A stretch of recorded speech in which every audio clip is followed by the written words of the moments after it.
ჩვენ არ აღმოჩნდეთ ვინმესთვის განტევების ვაცი და ჩვენ არ გვიყენებდნენ ზედმეტი ტკბილი სიტყვის და კარგი პირობებით და კარგი ხელფასით და კარგი, ესე ვთქვათ, ბონუსებით, ხო? აი, ამაზე უნდა დავფიქრდეთ. უფრო ჩემი აზრით ამ კანონის ცხოვრებაში გამოყენებისას, რომ ჩვენ არ გამოგვიყენონ, თორემ მაინც და მაინც იპოვნეთ განტევების ვაცი თქვენთვის და ყოველთვის საჭიროა რომ ყავდეთ თქო, არ არის ეგრე.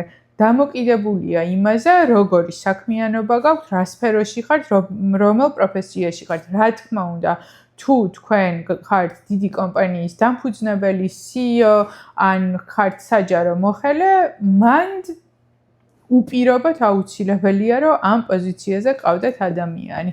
მაგრამ სხვა შემთხვევებში შეგიძლიათ რომ უბრალოდ დააკვირდეთ თქვენ თვითონ არ იყოთ ვინმეს